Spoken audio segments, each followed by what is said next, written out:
పత్తి అనేది మనకు 2017-18లో చూసుకున్నట్టయితే దగ్గరగా 18.25 లక్షల హెక్టార్లలో సాగు చేయడం జరుగుతుంది.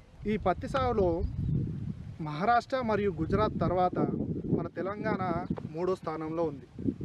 అలాగే మన భారతదేశం కూడా ఈ పత్తి పండించడంలో మరియు ఇతర దేశాలకు ఎగుమతి చేయడంలో మొదటి స్థానంలో ఉంది. పత్తిలో యాజమాన్యం అనేది మనము ఈ వర్షాకాలంలో తరచుగా గమనిస్తూ ఉంటాము.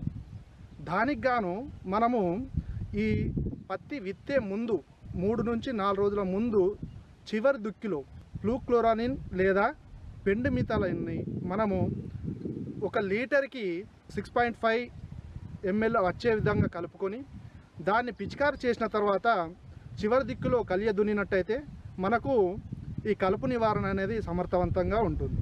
ఒకవేళ విత్తిన నెల రోజుల తర్వాత మనకు కలుపు గిన వచ్చినట్టయితే దాని నివారణకు కిజలోపాప్ ఇథైల్ 400 ml ఎకరానికి మనము పిచికారి చేసుకున్నట్టయితే వెడల్పాకు గడ్డి లేదా పచ్చగడ్డిని కలుపు నివారణకు మనకు ఉపయోగపడుతుంది. అలాగే మనము ఇది కాకుండా పైరిథయోబాక్ సోడియం 1/2 లీటరు ఎకరానికి మనం పిచికారి చేసుకున్నట్టయితే పెద్ద వెడల్పాకు మరియు గడ్డి జాతి కలుపు మొక్కల్ని నివారించుకోవచ్చు.